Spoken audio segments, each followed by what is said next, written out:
충만한 두려움으로 살아라 하는 말씀으로 우리 함께 은혜를 나누고자 합니다. 유튜브에서 트럼프 대통령의 연설을 짤막하게 들었습니다. 그 연설 내용은 나는 책을 좋아합니다. 근데 그 책 한 권 속에는 여러분들이 생각한 책이 아니라 내 인생을 바꾸고 내 혼을 바로 세워나가는 그 책은 오직 하나님의 말씀인 성경책입니다. 그리고 선조들이 이 땅을 세우고 이 땅에 지금까지 미국을 이끌어가는 그 놀라운 배경 속에는 선조들의 피 흘리고 싸웠던 복음을 증거했던 그것이 오늘까지 이르러야 되는데 좌파의 세력으로 인하여 복음이 전하지 못하게 만들고 다른 것들로 복음을 대신하는 그런 일이 없기를 위해서 나는 최선을 다할 것이고, 우리나라가 기독교 국가로 바로 설 수 있는 나라를 만드는 게 하나님이 내게 준 의무이고 사명이라는 그런 내용을 연설하는 것을 보았습니다.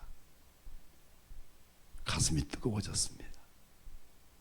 일개 대통령이 이런 교회를 세워나가기 위해, 이런 나라를 세워나가기 위해 야심찬 마음으로 모든 국민들에게 담아하는 모습을 볼 때 역시 하나님의 나라는 소망이 있다. 한 사람의 힘이 이렇게도 크구나 하는 것을 저는 느껴보았습니다. 우리 교회가 날씨도 따뜻해지고 그래서 목요일 날 2시에 전도하게 되는데 이번에 한 권사님이 또 추가해서 전도합니다. 전도하는 내용을 들었습니다. 전도하는데 사람을 붙들고 이곳저곳을 뛰어다니며 하시는 말이, 우리 예일교회 한번 와보십시오. 우리 목사님 말씀이 너무 좋아요. 한번 와서 들어보세요. 그때 제 마음은 찢어지는 것 같았어요. 내가 저분의 마음의 필요를 충족해야 될 일이구나. 근데 말씀은 성도들의 필요를 채우는 게 아니라 하나님이 이 말씀을 통해서 전하고자 하는 의도를 나타내는 게 사역자입니다. 말씀을 전할 때에는 한 가지 말씀을 전하지만 듣는 사람의 모든 은혜의 채널은 각자 달라요. 그 속에 우리 주님이 일하시고 말씀 속에 하나님이 역사하는 능력이 있다는 사실을 저 마음속에 깨닫고 내가 정말 잘해야 되겠구나 하는 생각이 들고, 저는 힘들고 또 건강하지 못한 우리 권사님들이 가는 전도하는 그 뒤를 바라보면서 저는 손을 들어 축복했습니다. 하나님, 주님의 복음을 위해 불편한 몸을 갖고 나서는 우리 권사님들에게 건강을 책임져 주옵소서. 내가 할 수 있는 일은 그것뿐입니다. 평생 사는데 불편한 것이 없도록 하나님이 책임져 주옵소서. 여러분, 내가 그것을 원하지 않아도 하나님은 이미 아십니다. 하나님은 보십니다. 때로는 내가 아니어도 교회는 누군가 하겠지 하는 외면적인 생각을 갖고 있는 사람들이 아니라 저마다 내가 무엇인가 주님의 교회를 위해서 헌신할 마음을 둘 때 거기에 내 마음도 있는 거예요. 이런 모든 마음들이 우리 성도들 안에 가득 채워질 것을 저는 확신합니다.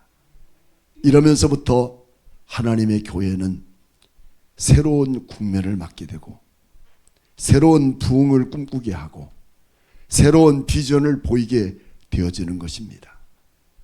초대교회는 오순절 마가의 다락방에서 성령의 운동이 일어나고 또 베드로가 너희가 죽인 죄 없는 예수 그리스도를 사망 속에 음부 속에 묻어버렸지만 우리 하나님은 그 죽은 자 가운데서 하나님이 다시 살리셨도다. 다시 살리신 그 예수 그리스도께서 어떻게 교회 시대를 이끌어갈 것인가를 우리에게 보여주고 있다고 하는 사실을 베드로와 요한은 담대하게 복음을 전하게 되는 거죠.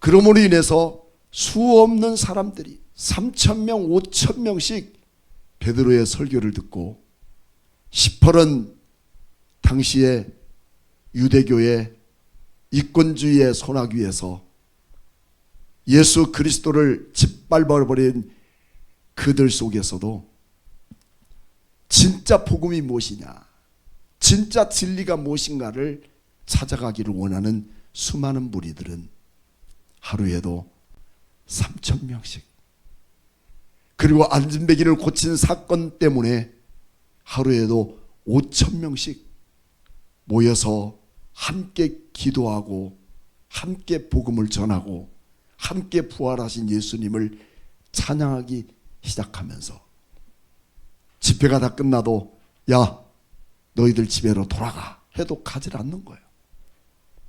그래서 모여서 함께 그저 기뻐하고 즐거워하는 이런 모습들이 초대교회 안에 생겨지게 된 거죠. 그러다 보니까 문제가 생깁니다. 뭐가 문제일까요? 첫째, 먹는 일들. 누가 먹는 걸 줘야지 집에 가지 않고 견딜 수 있겠느냐는 거죠. 그래서 수많은 사람들이 자기 집에 있는 모든 물건들을 서로 통용하고 같이 나누고 같이 먹고 같이 교제하고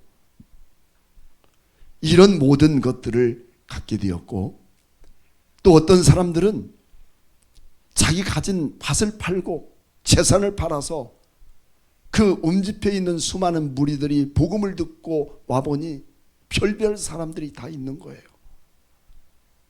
그 디아스포라들이 갖고 있는 그 아픔들을 함께 공유하고 눈물을 흘리며 그들과 함께 할 때, 야, 내가 부활하신 예수님을 만났는데, 내가 죽음도 불사하고 내가 오직 예수 안에 살아가게 되었는데 내가 가진 재산이 무슨 필요가 있겠는가?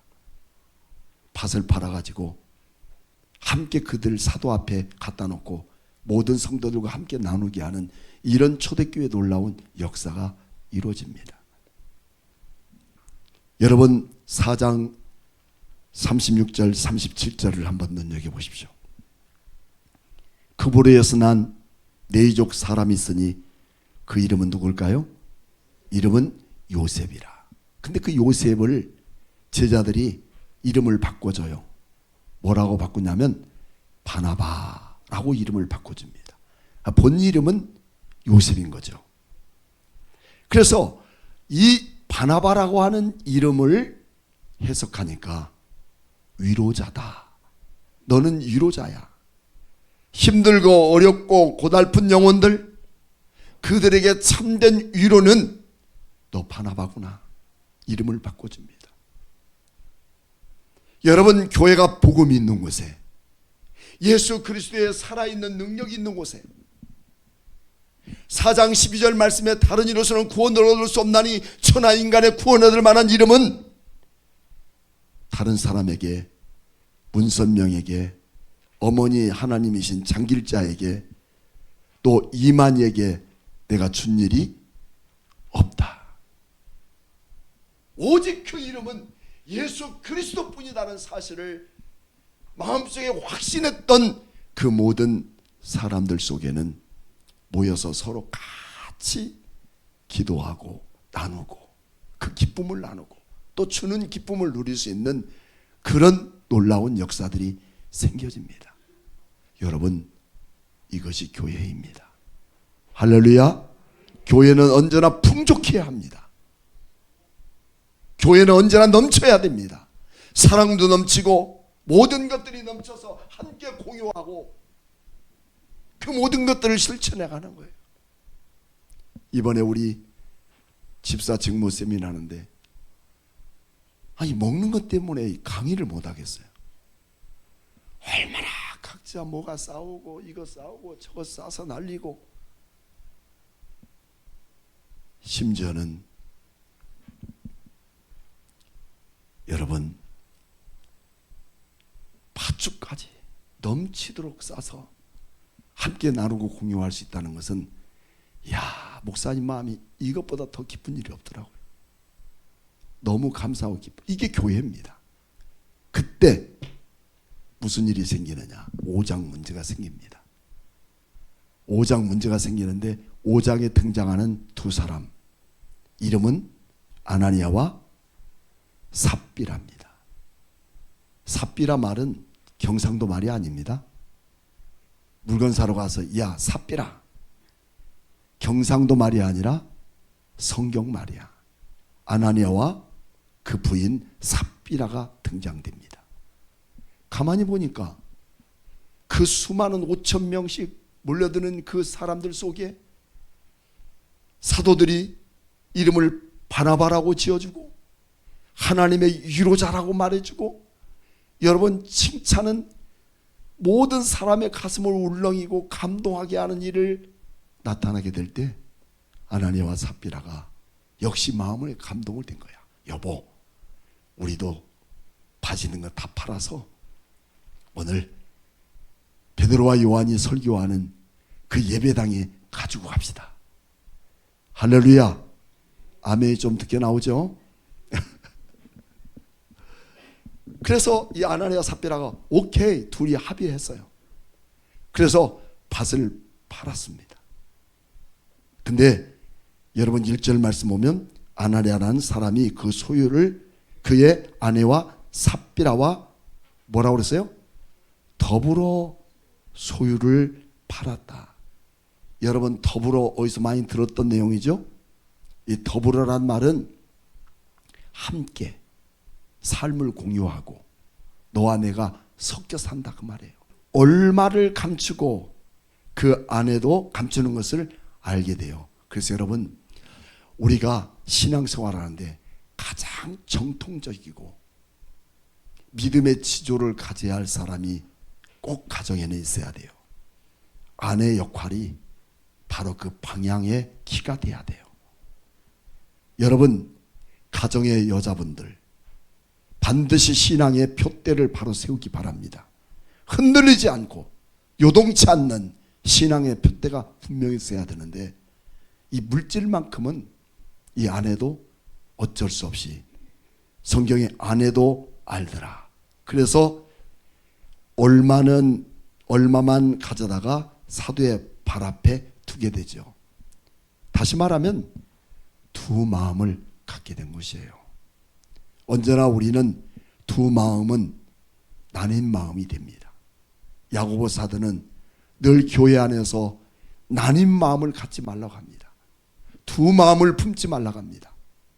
언제나 우리는 같은 마음, 같은 뜻, 한 마음을 갖고 주님을 섬기는 그 마음을 하나님은 기뻐하시는 거예요. 동기는 너무 중요했습니다. 나도 그런 일을 해서 칭찬을 받아야 되지, 이런 마음을 가졌는데 물건을 팔고 보니까 자기 손에 들려진 돈이 쥐어지니까 마음이 달라진 거야.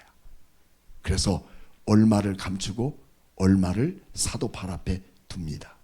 그때의 3절, 베드로가 이르되 아나니아야 어찌하여 사단이 내 마음속에 가득하여 내가 성령을 속이고 땅값 얼마를 감췄느냐라고 말합니다.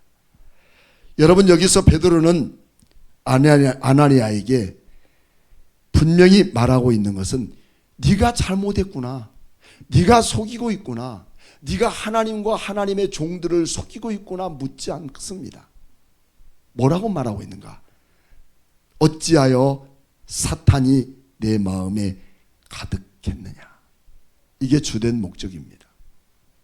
우리는 신앙생활하면서 많은 사람들이 외부적인 문제로 인해서 우리 교회가, 내가 함정에 빠지고 문제가 생길 거라고 생각하는 착각들도 많지만, 절대적인 것은 외부적인 문제가 아니라, 외부적인 세력이 아니라 누구 문제야? 바로 나 문제입니다. 나 때문이에요. 내가 문제인 것입니다. 베드로는 그것을 정확하게 보고 있는 거예요. 때로는 목사를 속이고 하나님의 종들을 속이는 일들이 다반사예요. 여러분, 목사가 몰릴 것 같지만 다 알아요. 또 다 안다니까 이제부터는 두려워서 목사 옆에 오지도 않겠지만, 그러나 몰라요. 내가 뭐 얼마나 알겠어요. 다 여러분과 똑같은 건데. 근데 베드로를 보세요. 어찌하여 사탄이 내 마음에 가득했느냐는 거예요. 우리는 이 시대 속에서 예수 믿고 믿음으로 살아가는 우리 현장 속에 가장 중요한 사실을 잊어버리고 산다는 거예요. 뭔가 지금도 사탄은 건강한 사람에게, 믿음 있는 사람에게, 기독교나 한 사람들에게 반드시 악한 영들의 세력은 멈추지 않습니다. 교회도 마찬가지예요. 성령이 충만하고 오직 주님을 위해 살고 복음을 전하고 전도하는 교회들 보십시오. 그냥 사탄이 놓아두지 않습니다. 사탄은 죽은 것은 절대 거들러 보지도 않아요. 하지만 살아있는 자들을 대상으로 공격하고 있는 게 사탄의 정책이에요. 그래서 우리는 우리가 겪고 있는 모든 상황, 어쩌면 겉으로 볼 때는 번지를 하고 믿음이 있어 보이고 대단하지만, 반드시 우리 안에 영적인 전쟁은 사탄이가 그들을 그만두지 않는다는 거예요. 왜? 우리 성경 한번 찾아볼까요? 에베소서 2장 1절과 2절 말씀을 한번 찾아봅시다.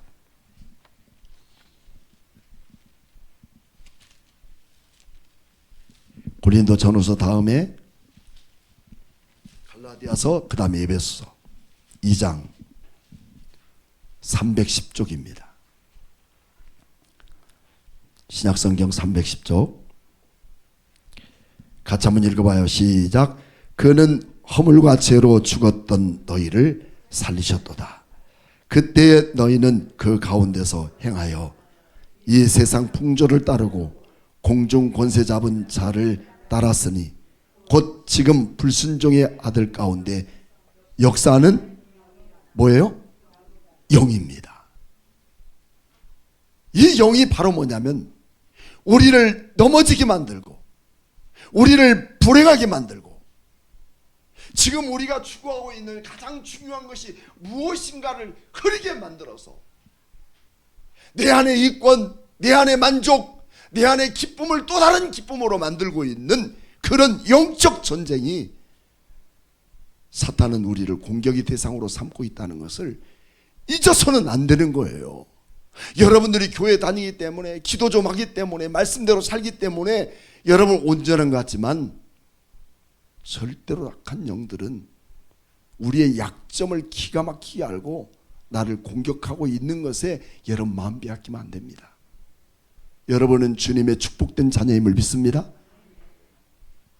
우리를 죽은 자 가운데서 부활하셔서 영원한 생명이 되게 하시고 부활의 영광을 맛보게 하시는 하나님의 백성으로 삼게 하신 이 주님의 은혜가 우리에게 있다면, 우리는 남 탓하지 말고 외부의 문제 삼지 말고 내 안에 나를 공격하고 내 안에 가장 연약한 부분, 약한 점을 공격해서 나를 믿음에 떨어지고 하나님을 속이고 하나님의 종을 속이고 두 마음을 품게 하고 두 주머니를 찾게 만드는 이런 일들을 누가 하시냐? 하나님이 하시잖아요. 이것이 오늘 우리 시대 속에서 주어진 성도들의 현장이라는 거예요. 그렇지만 우리는 이런 악한 영들의 전쟁을 멈춰버리고 잊어버리고 거기에 덮어버리고 거기에서 새로운 싹이 나서 무엇인가 남에게 보기 좋은 꽃만 피우면 되는 것처럼 여기지만 중요한 것은 꽃이 문제가 아니라 뿌리인 거예요. 뿌리인 거예요. 여러분, 이 꽃도 마찬가지죠. 지금 몇 개월이 되는지 몰라요. 왜 지금까지 이렇게 오랫동안 살아있을까요? 물 잘 주면 잘 살 줄 알고 어떤 분이 물을 너무 많이 줘가지고 다 이파리도 썩어버렸네. 적당히 해야 합니다. 이걸 꺾고지 했다면 지금 3, 4개월 갈 수 있을까요? 안 되는 거예요. 뿌리가 중요한 거예요.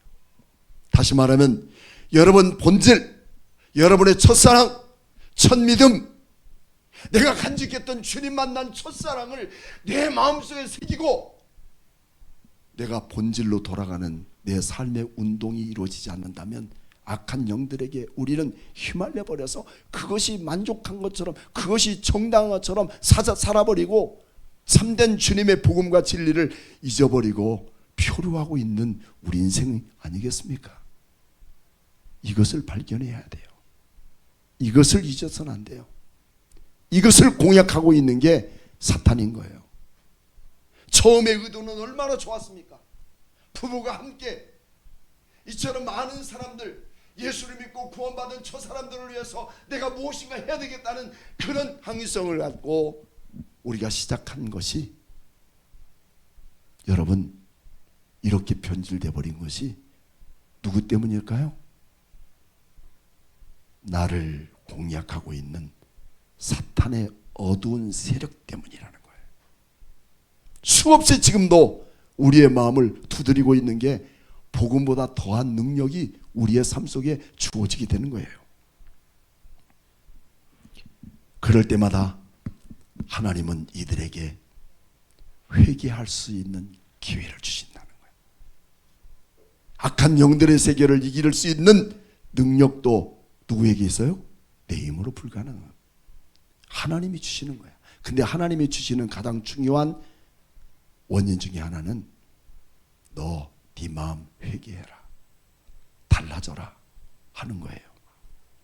그래서 오늘 성경을 보면 3절에도 베드로가 이르되 아나니아야 어찌하야, 또 4절에도 여러분 눈에 따라와 보십시오.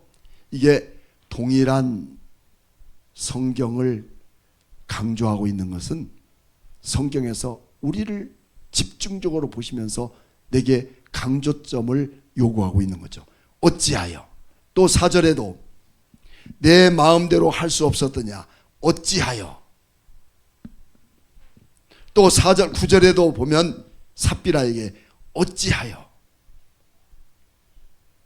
계속 강조하고 있습니다. 어찌하여. 네가 어찌해서 이럴 수 있었느냐. 그때마다 우리는 하나님께서 내게 주시는 회개의 기회라는 걸 알아야 돼. 너 왜 그래? 어찌해서 그랬어? 네가 어떻게 해서 네 마음이 그렇게 변질될 수 있었어?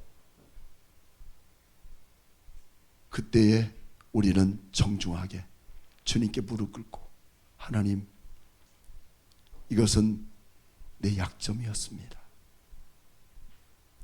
세상의 물질이면 다인 것처럼 살았던 나의 자신의 약점인 것을 하나님, 내 마음의 문제였습니다. 여러분, 내 연약함을 사탄이는 기가 막히게 알아요. 그것을 공격하는 거예요. 내가 조금 하면 주님 아니어도 얼마든지 너 그렇게 살 수 있을 거라는 그런 착각 속에 살아가지만 주님은 나에게 묻고 있는 거야. 너 어찌해서 그랬어? 그 문제를 해결할 수 있는 딱 하나는 주님, 내가 문제입니다. 따라해 볼까요? 주님, 내가 문제입니다. 갑자기 조용해지죠? 문제는 다 목사님입니다. 목사님이 잘했으면 이렇게까지 됐겠어요? 문제는 모두 나입니다. 이런 참된 회개가, 이런 참된 내 자신의 반성을 일으킬 수 있는 성령의 능력을 상실해버리고 내 눈에 보이는 이 모든 것을 소중히 여기는 그 마음속에 이미 사탄은 점령해버려서 회개할 수 있는 기회도 잊어버리게 만들었다는 거예요. 내 마음을 돌이키고 내 마음을 갈아엎을 수 있는 기회를 잊어버리게 만든 그에게 결론은 뭘까요? 딱 하나예요. 아나니아도 그 현장에서 죽게 되어서 그를 들고 장사 지내고 돌아온데 3시간 뒤에 7절 말씀이죠. 3시간쯤 지났는데 그 아내가 그 일어난 일을 알지 못하고 들어오니 베드로가 묻습니다. 그 땅값이 전부 이것이냐? 너는 내게 말하라. 이 말할 수 있는 기회, 회개할 수 있는 기회예요. 그때에 베드로 목사님 그거 아니었어요. 차라리 남편에게라도 핑계대지. 우리 남편이 다 바치지 말자고 했어요. 죄송해요. 잘못했어요. 했으면 살아날 것을 동일하게 이 삽비라도 그렇게 말합니다. 이것뿐이니라 하더라. 여러분, 이렇게 악한 사탄의 영적인 존재로 내가 휘둘려질 때 모든 거 끝난 거야. 여기에 보면 그는 누구를 속였느냐. 첫째는 3절 베드로가 이르되 아나니아여 어찌하여 사탄이 내 마음에 가득하여 내가 누구를 속였다? 누구를 속여? 성령을 속였느냐? 왜 하나님의 영을 속였느냐? 말씀하고 있습니다. 또 9절에도 말씀합니다. 베드로가 이르되 삽비라에게 네가 어찌하여 함께 꾀하여 누구를 시험하였느냐? 주의 영을, 하나님의 영을 네가 속였느냐 말씀합니다. 또 4절에도 말씀합니다. 네가 어찌하여 이 일을 내 마음에 두었느냐? 사람들에게 거짓말한 것이 아니요 누구에게 한 것이라? 하나님께 너 했지 않느냐? 여러분, 이것이 누구에 대한 도전이냐면 악한 영들은 반드시 하나님의 영에게, 성령에게, 하나님에게 도전하는 거예요. 하나님의 종에게 거짓말한 것이 아니라 이건 하나님께 한 거라니까. 이스라엘 민족들이 그렇게 원망하고 불평하면서 모세를 못살게 굴었던 그 백성들에게는 결과는 모세에게 힘들게 했을까요? 모세를 원망하고 불평하게 했을까요? 아닙니다.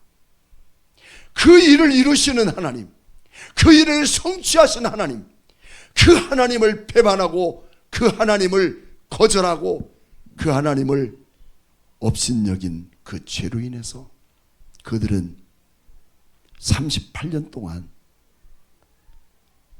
그들은 가데스 바네아에서 살면서 먹다 죽는 인생으로 끝을 냅니다.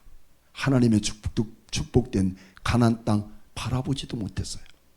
그렇지만 오직 말씀만을 붙들고 하나님의 명령하고 말씀을 붙들었던 여호수아 갈렙만큼은 단 2사람은 하나님이 언약과 약속하신 가나안 땅에 입성하는 이 축복을 누리지 않습니까? 사랑하는 여러분, 여러분의 약점이 뭘까요? 우리에게는 어쩌면 세상의 물질이 가장 소중한 것처럼 여겨져요. 소중해요. 저도 소중합니다. 저를 잘 아는 분도 있겠지만 교회를 개척할 때 가장 힘들었던 게, 잊을 수 없이 힘들 것이 뭐냐면 매달 되면 거의 어떤 때는 6개월도 월세를 못 낼 때가 있었어요. 누가 성도들이 압니까? 목사의 그 타들어가는 마음. 그때마다 누구에 가서 몇만 원만이라도 빌려달라고 하고 싶으니 이 입술까지 나와요. 그것을 닫아버리고 하나님의 성전에서 강대상에서 뺑뺑 돌면서 기도하고 한밤을 새웠던 그런 시절이 있었어요. 그때 고속도로를 타고 서해안을 타고 고향을 가던 중에 행담도 거기 무슨 휴게소가 있어요. 휴게소에서 이제 볼일을 보고 딱 지나가는데 저 위에 무슨 지갑이 큰 게 땅에 떨어져 있는 거야. 아, 누군가 주워가겠지 했는데 유심코 보니까 안 주워가는 거야. 아무도 안 주워가고 그 큰 게 보이는데 다 그냥 지나가는 거야. 내가 주워봐야지 하고서 쫓아갔는데 진짜 나에게 그 기회를 오게 만드시더라고. 할렐루야. 뭘 하면야.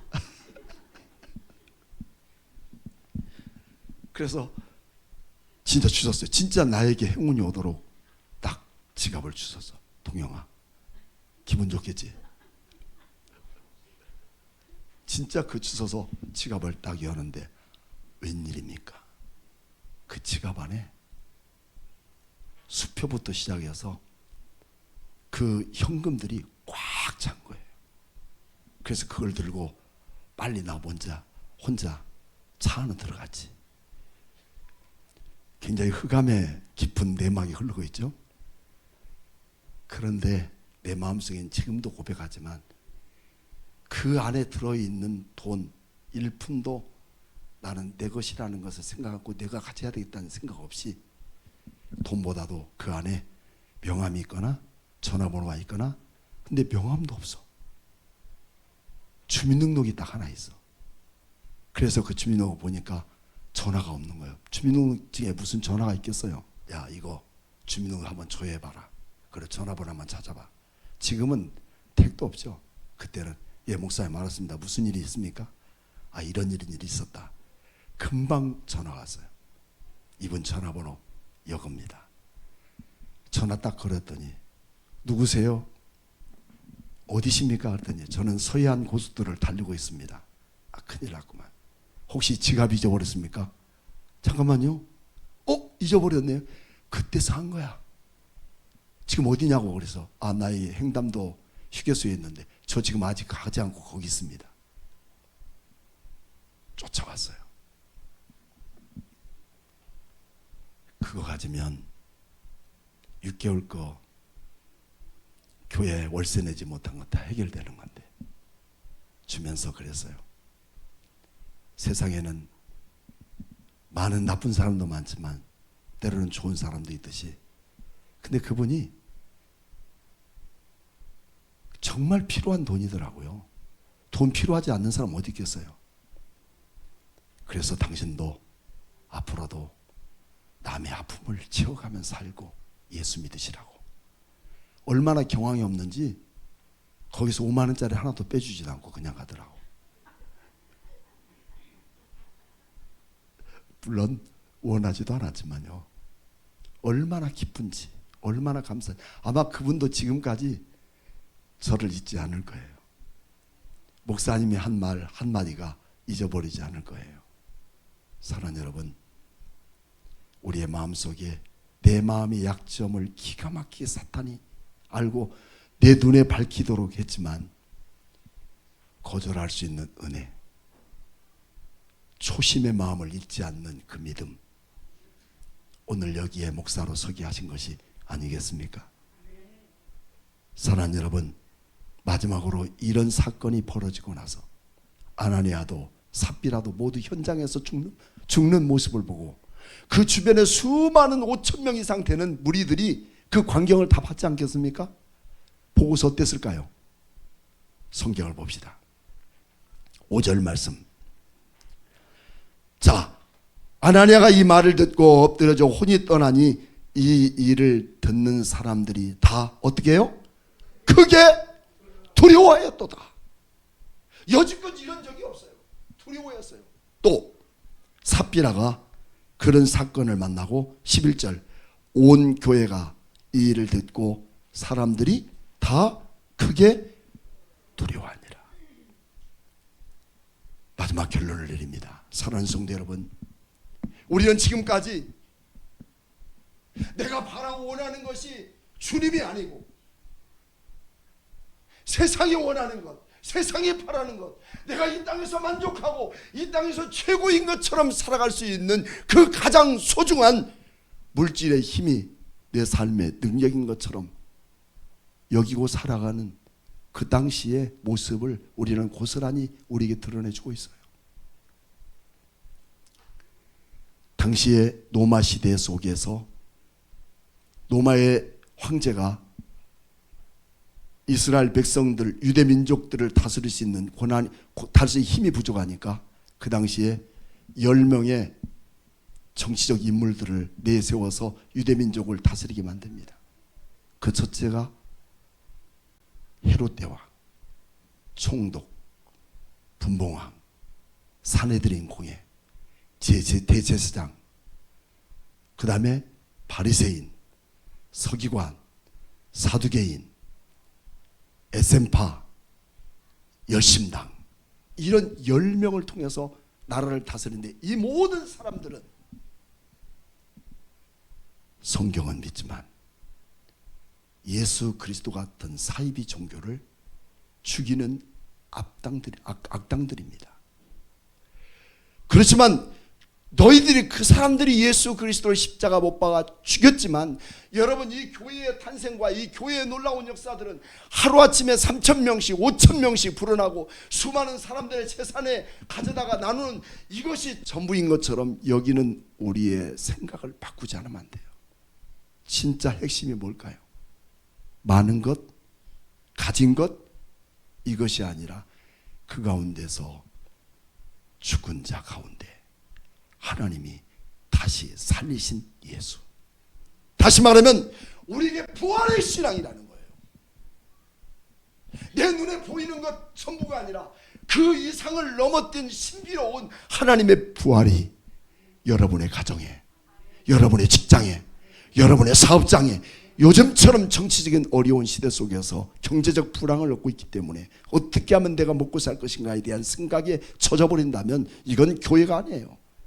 그 이상 속으로 우리 하나님이 일하시고 우리 하나님이 부활의 역사를 이루시는 하나님의 능력이 오늘 여러분과 저에게 있을 것을 믿습니까? 그래서 마지막 결론은 여러분 3장으로 넘어갑니다. 3장 6절 말씀 보면, 나면서부터 안진뱅이 되었던 이 안진뱅이도 돈 한 푼에 자기의 인생을 걸고 성전 미문 앞에 구걸하고 있을 그때에 베드로와 요한은 지나가다, 성전에 지나가다가, 야, 너 나를 봐라. 그때 얼마나 행복했겠어요. 돈 몇 집 줄 알고. 근데 뭐라고 그래요? 베드로가 이르되 은과 금은 내게 없거니와 내게 있는 것으로 내게 주노니. 누굽니까? 나사렛 예수 그리스도의 이름으로 일어나 걸어라. 어땠어요? 기적이 일어나요? 안 일어나요? 기적이 일어납니다. 예수가 아니라 무슨 예수입니까? 나사렛. 나사렛 촌 동네에서 무슨 선한 일이 일어날 것이냐 하고서 외쳤던 유대인들 속에는 바로 이처럼 예수, 나사렛 예수 그리스도의 이름으로 이런 신비와 이런 기적과 이런 부활의 역사가 이루어지고 있다는 사실을 똑똑히 보여주고 있는 이 현장 속에 오늘도 살아가는 여러분, 나는 세상에 돈 없으면, 세상에 권력과 힘이 없으면 못 산다고 여기지 마시고, 주님, 나는 주님 없이는 못 삽니다. 예수 그리스도 없이는 살지 못합니다라고 주님과의 독대하며 주님을 갈망해 보십시오. 저도 마찬가지입니다. 우리 예일교회가 예일교회 되는 것은 주님 내 힘으로 안 됩니다. 하나님, 내 힘으로 할 수 있는 게 아무것도 없습니다. 그렇지만 분명한 것은 주님이 일하심을 믿습니다. 예수님의 이름이 남이 천대하게 여겼던 예수 그리스도, 나사렛 예수 그리스도께서 이 교회의 주인이 되시고, 마태복음 16장 18절 말씀에 베드로를 세워놓고 하시는 말씀이, 내가 이 반석 위에 교회를 세우리니 음부의 권세가 이기지 못하리라. 세상의 어떤 것도 하나님이 일하시는 곳에 하나님의 교회를 무너뜨릴 수 없는 것은 주님의 손에 붙들리고 있는 거예요. 오늘 귀한 성도 여러분, 주님의 손에 붙들려져서 하나님의 기적을 이루시고 신비를 이루시고 우리가 할 수 없는 모든 일을 주님께서 이루실 것을 믿으신다면 모두 자리에서 일어나십시오. 그리고 우리 함께 이 찬양을 함께 불러봅시다. 여러분, 이 찬양의 가사를 기억하면서 내가 내 안에서 일하시고 역사하시는 그 하나님을 바라보고 어떤 일이 있어도 세속적인 생각으로 우둔해져 버리고 내가 11조를 드리면 망할 것 같고 안 드리자니 마음에 찔리고 그래서 내 생각에 한가를 만들어서 그것만을 드리고 살아가는 우리의 얄팍한 생각이 아니라 온전한 신앙, 온전한 믿음, 온전한 행위, 그것이 나를 통해 기적을 이루시는 하나님이심을 믿습니까? 이 마음 갖고 찬송 부르고 우리 함께 1분 동안 간절한 마음으로 하나님, 내 약점을 용서해 주옵소서. 내가 온전히 주님만 의지하기 원합니다. 간절한 마음으로 기도하고 오늘 예배를 마칩니다. 찬양.